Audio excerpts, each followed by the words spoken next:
Support comes from the Missouri Forest Products Association, committed to conservation and careful management of the state's forests to make them more resilient and better habitats for wildlife. ChooseWood.com. From St. Louis Public Radio. This is St. Louis on the Air. If you're into city sites, you will see every beautiful piece of what urban beauty would look like, glittery riverfront, the moon is glowing above, and the train trestles, they're honking and everyone's cheering. MLK and the Eads Bridge behind the stage, and it's just like this incredible city vibe, you know what I mean? I'm Sarah Fensky. A new concert series is now up and running in what may seem like an unlikely place, Laclede's Landing. This historic neighborhood on the edge of downtown St. Louis hasn't been a live music destination since the late, great Mississippi Nights closed more than a decade ago. But Drew Jameson hopes to change that. He's the owner of Jamo Presents, and they're behind the new Lot on the Landing concert series. It kicked off last weekend. Now, that new location hasn't come without complications, but Drew joins us today to explain what he's up to and why. So, Drew, welcome. Thank you for having me, Sarah. So, Drew, you're a former talent buyer and promoter at established clubs, including Atomic Cowboy. Why head down to the Riverfront?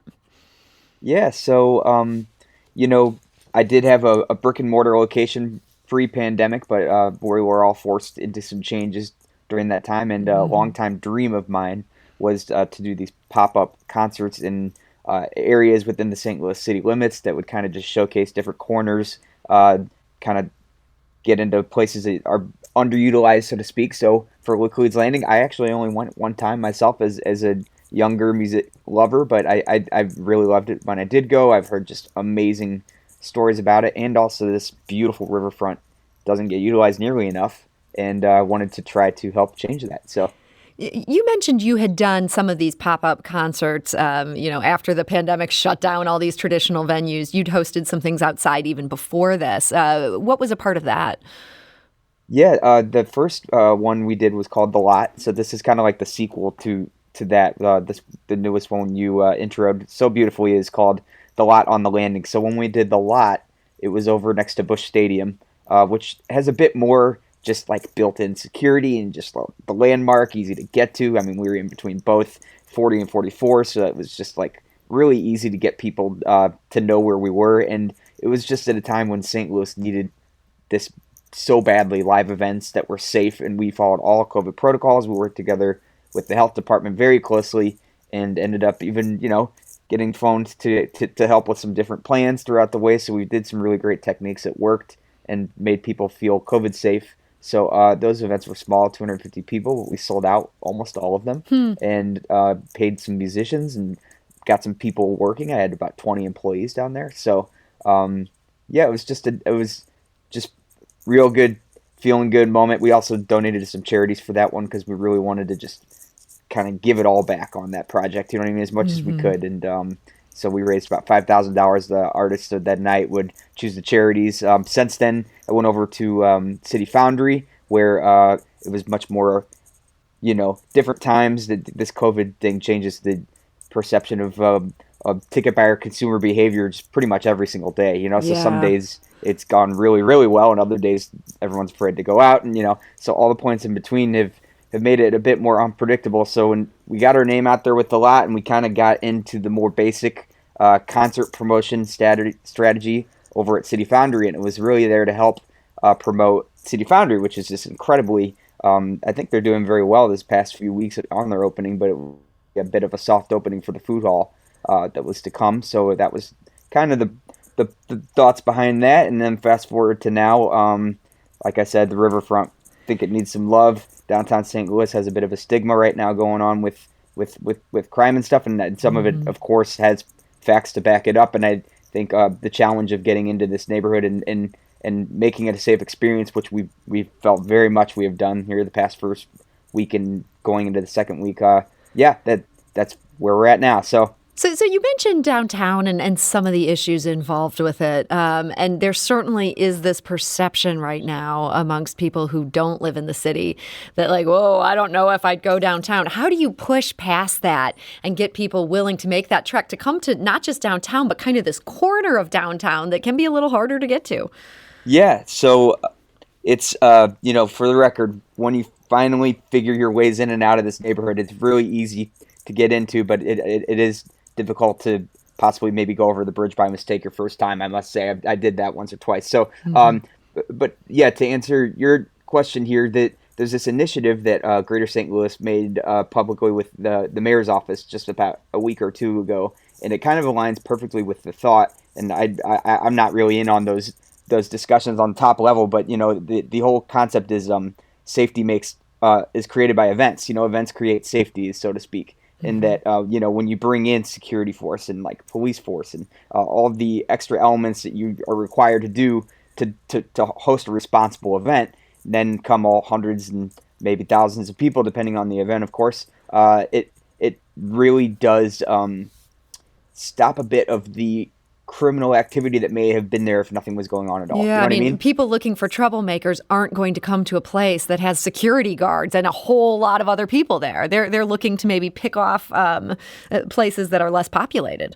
Right. I've seen at the landing alone, I've seen incredibly good behavior changes in that neighborhood, and it's great. It's only been like a week and a half. I'm only going to be here for a month, so it's not like this is my permanent home, but it's impressive to see that, we have had, knocking on wood, as I said, 0 incidents so far, and people have felt very safe, and they've been able to explore the riverfront safely.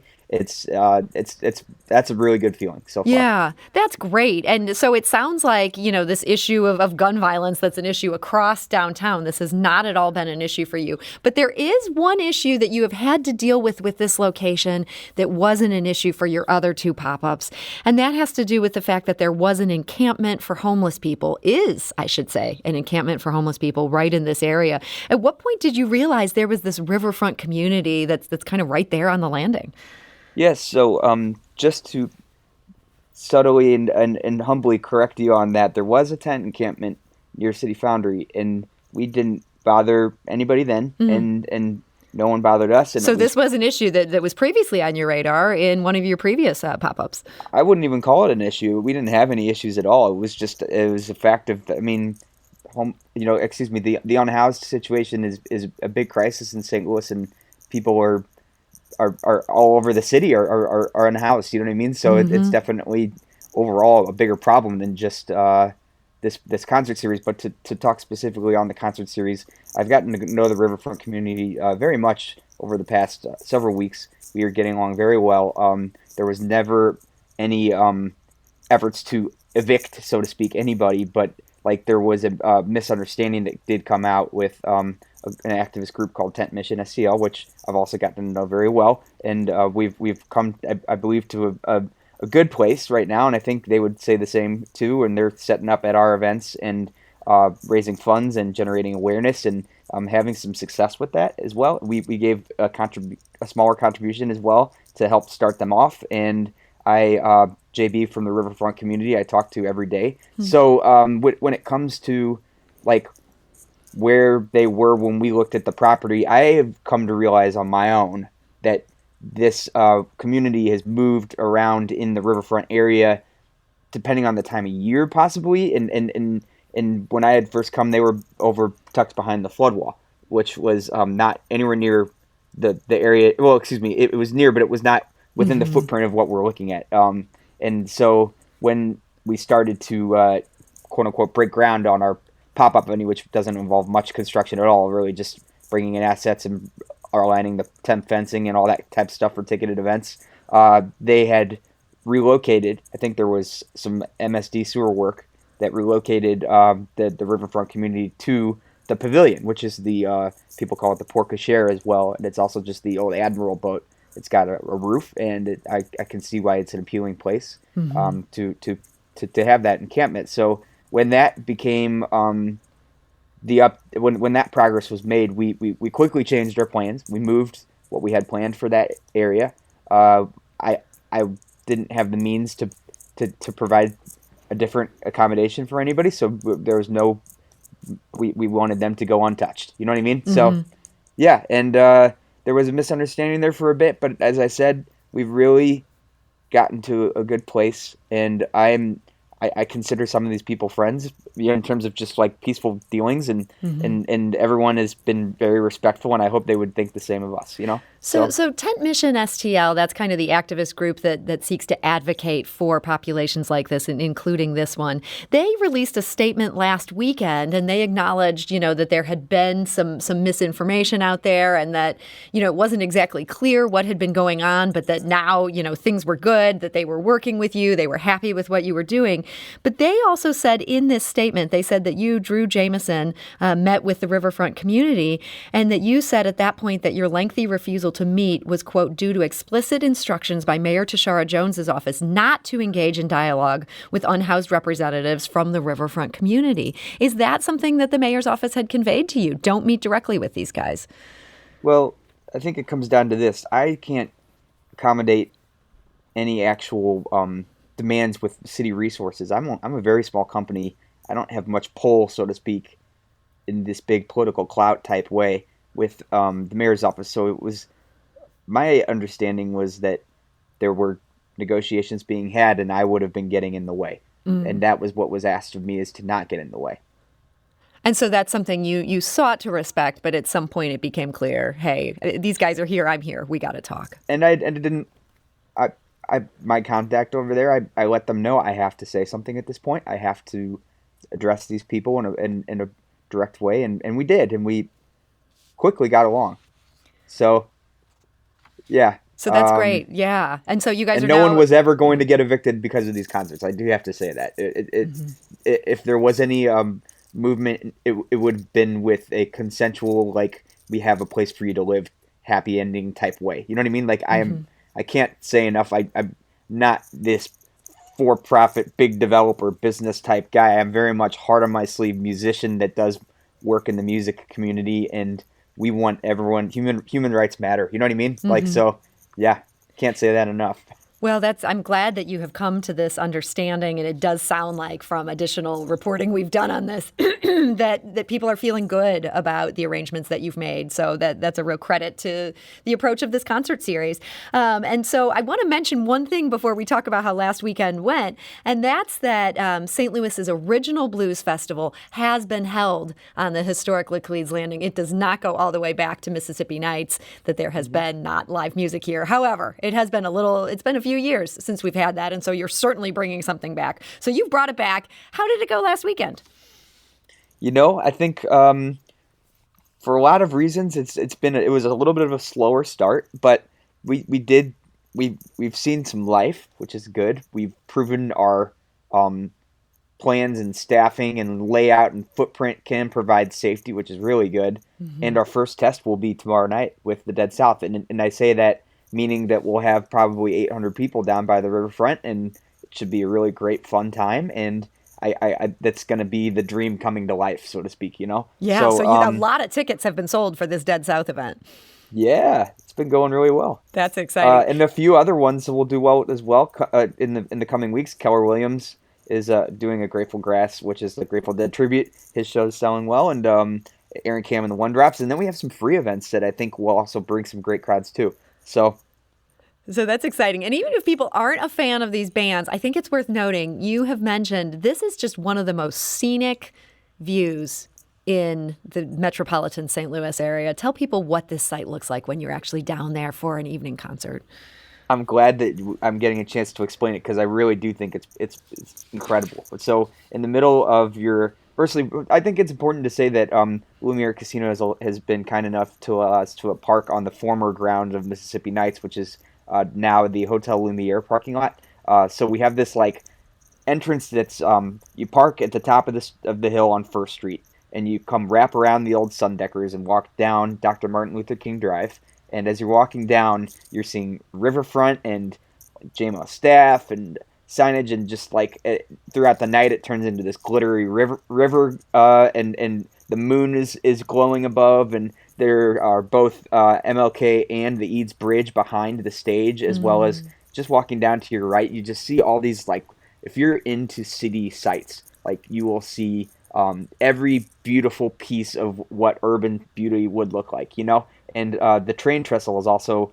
I must say that it came by a bit more than usual last night. It usually comes around once a show, but they're honking and everyone's cheering, and it's just like this incredible city vibe. You know what I mean? So the arch is during the day visible but from the stage. So for the daytime events, you'll be able to see a sliver of the arch. Can't say enough that how beautiful it is, and especially the weather we've been having the past couple of days. It's fall right now, and it's not too hot, and it's been a good time. Well, you make a great case. People need to come down for these concerts. So Drew Jameson, owner of Jamo Presents, thank you so much for joining us today. Thank you so much for having me. I appreciate the time.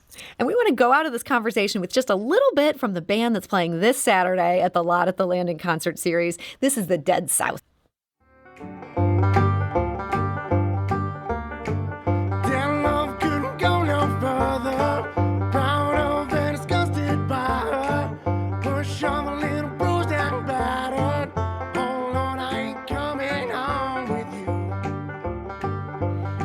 And that is In Hell I'll Be Good Company by the Dead South.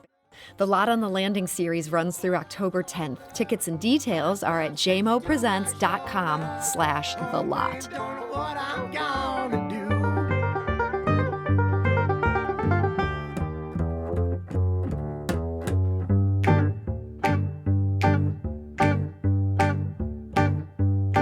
I see my redhead masked bag tear shed. This episode was produced by Laura Hamden with audio engineering and podcast design by Aaron Dorr. Our executive producer is Alex Hoyer. St. Louis on the Air is a production of St. Louis Public Radio. Understanding starts here. If you learned something new from today's episode, consider leaving us a review and rating on Apple Podcasts on the App Store. It's the easiest way to help people discover our show. We appreciate it. Thank you. St. Louis Public Radio is a member-supported service of the University of Missouri, St. Louis. Support comes from the Missouri Forest Products Association. Missouri produces wood pallets, railroad ties, white oak barrels, hardwood floors, and more. Details on the variety of products made in the state are at choosewood.com.